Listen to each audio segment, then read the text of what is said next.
Welcome to Inside the Huddle, the Centennial Conference's weekly football show. Let's get right to the action and review last week's games.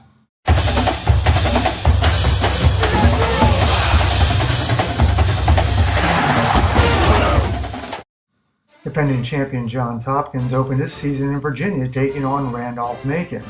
Ryan Finkel scored on a 7-yard pass to tie the score at 7 in the first quarter.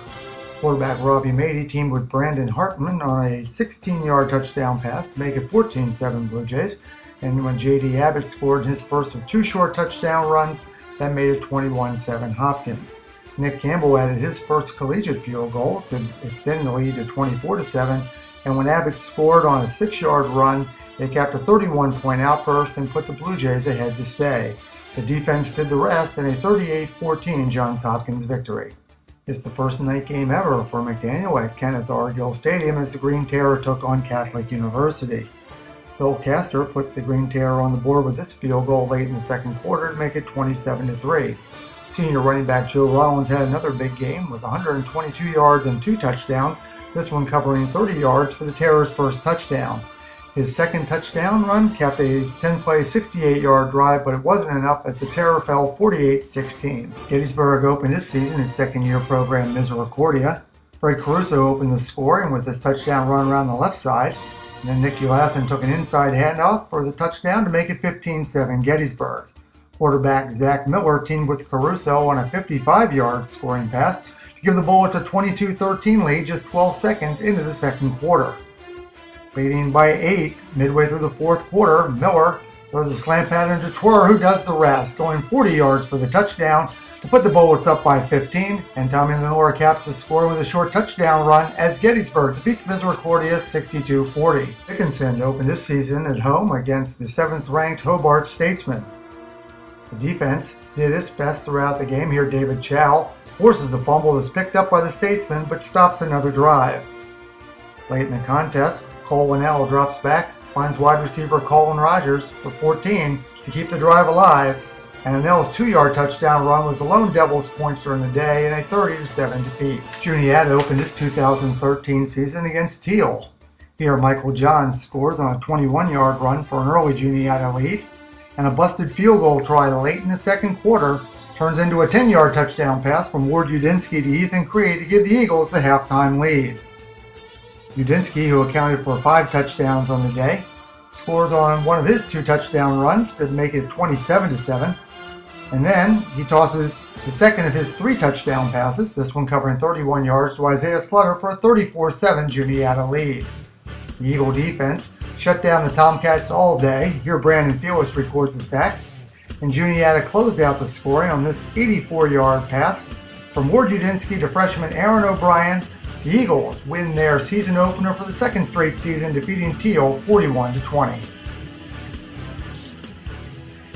Susquehanna opened his season at Merchant Marine. Here, Tim Wade scores on the first of 2 short touchdown runs, and when Ian Richardson found pay dirt, he gave the Crusaders a 21-0 lead. Mark Rosenbaum teamed with Denzel Walker on a 46-yard touchdown, but it wasn't enough as Susquehanna fell to Merchant Marine 35-28. Hillenburg against the Apprentice School. Here Kevin Van Laar muscles his way in from 1 yard out for an early Mule lead. Quarterback Joe Carlucci runs around the left side, breaks a couple of tackles, and finds pay dirt from 25 yards out. Carlucci can also do damage with his arm. Here throwing a 29-yard touchdown pass to Mike Harris as the Mules roll 59-6.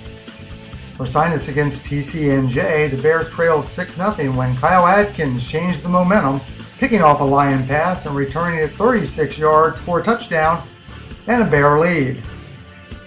Jason Golderer took a swing pass from Chris Curran and went 8 yards to make it 14-6 Ursinus. Curran tossed his second touchdown pass of the day. Here covering 10 yards to Josh Williams, and Ursinus went on to win. F&M at Washington and Lee, Diplomat quarterback E.J. Schneider teams with Paul McGann on a 2-yard touchdown pass and a 7-0 F&M lead. Linebacker Chris DiStefano picks off a general pass and runs deep into W&L territory, but F&M was unable to convert. Trailing 14-7 with time running out, Schneider hits McGann in the end zone to pull Diplomats within 1, but the 2-point conversion failed. F&M did recover the onside kick, but ran out of time, falling to WNL 14-13. Moravian and Ithaca, here Ricky Sinig picks off a bomber pass to give the Greyhounds possession. Robbie Moyer throws a slant pattern to Jimmy McCarthy, who takes it 37 yards into Ithaca territory in a 31-7 Ithaca victory. Welcome back to Inside the Huddle. We're joined by Franklin Marshall head coach John Troxell. Troxell in his 8th season at the helm of the Diplomats. Franklin Marshall opened the year with a 14-13 loss at Washington and Lee. And, Coach, I think the first thing we should probably talk about is the decision to go for two. You scored with 29 seconds left to make it 14-13. What was the thought process in the huddle between kicking the extra point and thinking about overtime and going for two? Well, I think, we were on the road, and at that time our defense had been on the field for quite some time. And, I thought, our best chances to win were to go for it right there. We thought we had quality two-point play, and, unfortunately it didn't work out. I think it's a lesson our kids will learn, in life. Sometimes you just got to go for it. And, I'm proud of the way they played. And, I wouldn't ever second-guess the decision. If we went back down there and we were in the same situation, I would make the same call again. Like I said, we thought it was a great opportunity to win the game, put the ball in the hands of our best players, and so we were content, with going for it right there. The defense played really well against a team that won the Old Dominion Athletic Conference last year and qualified for the NCAAs. Talk about their play, especially Brendan Wingarter, who had 13 tackles. Yeah, Brendan's a 3-year starter. And, we expect a lot out of him. He's been a solid performer for us the last 2 years, so we expect nothing less this year. And defensively, I said this in the preseason that, I think a lot of people thought we'd take a step back. In my mind, we're as good as anybody. Up front, those guys played outstanding. They played hard. When you play a team like Washington and Lee, it's tough. You have to prepare for something that's a little bit different than what you usually see. And I thought our kids did an outstanding job of getting ready for it. When you hold that type of an offense to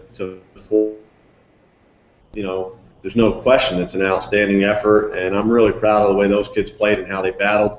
Like I said, they were on the field a lot. I know offensively we only had one series in the first quarter, so they spent a lot of time on the field, fighting, keep them out of the end zone, and they did that.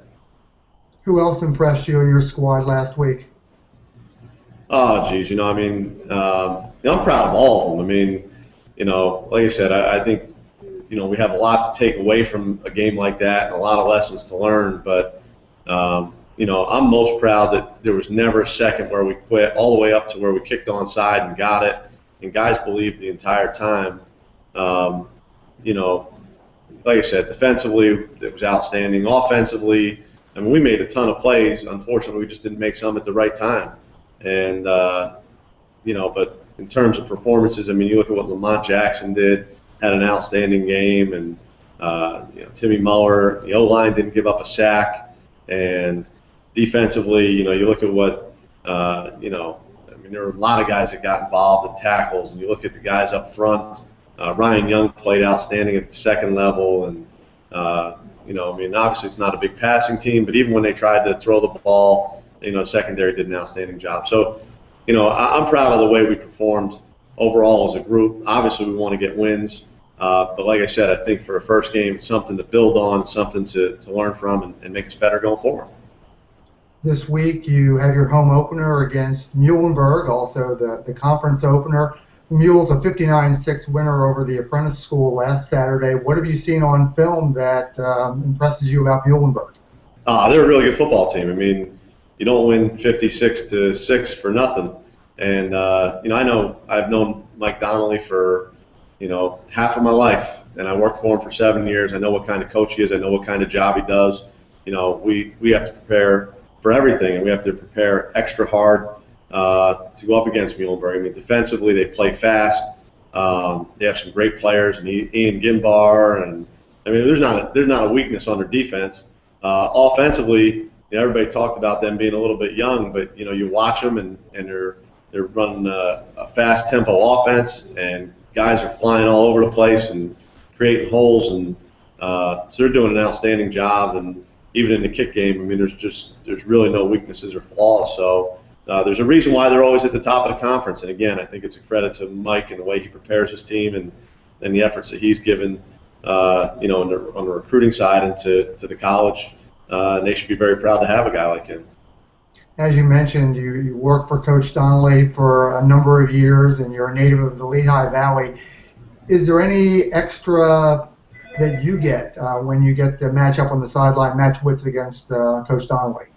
It's always exciting when you go against a friend, and I mean, like I said, he taught me a lot, from early in my career, and every year we play from him, and again, I think when I got this job, I mean, his program's one you want to kind of model yourself after, and the success that they've had. So, you never in this business of coaching where you're not trying to learn, and he's a good man to learn from. Speaking of learning, last week Muhlenberg ran 82 plays in their win over the Apprentice School. 15 Division III schools ran 90 or more plays in their game, including Johns Hopkins, who ran off 95. As you see football, it looks like it's beginning to evolve. Do you see the no huddle, the spread, the hurry up type of offense as something that's here to stay? Yeah, absolutely. I mean, I think it's great for the game. I think the game's changing. I mean, there's no doubt about it. I think what you're going to start to see is even at the higher levels, you're going to come and go a little bit just because of the tempo and the speed. And, I don't have any problem with it. Obviously, we don't do it here, but it's great for our defenses to prepare for it. Back in 1990, our defense would huddle every play. You don't ever see a defense huddle anymore. So, like I said, all the power to them. I mean, you'll hear, I know, different stories about whether you should huddle, shouldn't huddle. I think it's just a preference. I don't think it makes you any better or any worse which way you choose. It's still about getting your kids to perform and make plays for you.